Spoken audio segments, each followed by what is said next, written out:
Hello everyone, welcome back to another new video. Today I will be showing you another brilliant chess puzzle where white can promote his passed pawn with the help of an amazing knight sacrifice. In the following position, white is down a bishop and a pawn for a rook, but his f-pawn is very close to promotion. However, things are not that simple, as black is about to stop white's pawn in one move by playing bishop to b4 check.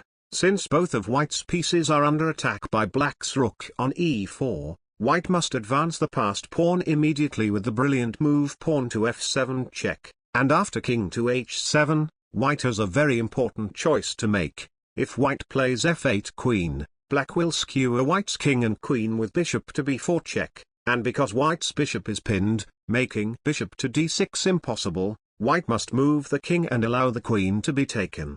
It may seem that king to d7 is the best move for white, as white can now play bishop to d6 in response to bishop to b4, and if black tries to stop the passed pawn from behind, white has knight to f6 check to ensure promotion.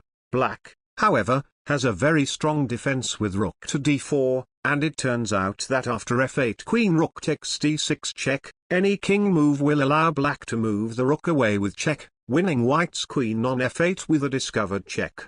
White can trade the queen for black's rook and bishop, but after king to g6, despite being up a full knight in the endgame, the position is a draw since white cannot prevent losing the last pawn on the board.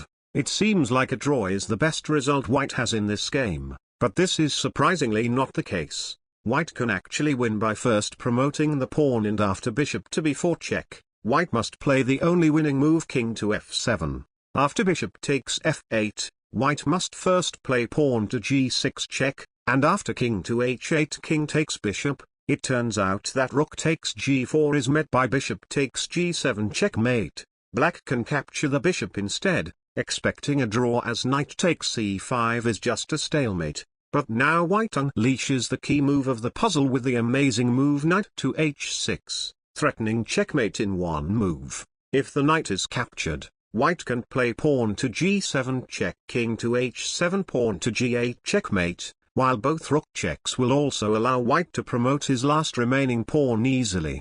Therefore, black tries the move rook to f4 check instead of rook takes c5, but white has a move ready for that as well, and that is the move bishop to f6. Since rook takes f6 simply allows knight takes rook and pawn to g7 check, black keeps the rook on the f-file, but white can still play knight to h6 all the same, and after rook takes f6 check, knight to f7 check, rook takes f7, pawn takes f7, white's new f-pawn will promote in the next two moves, giving white an easily winning position to conclude this puzzle.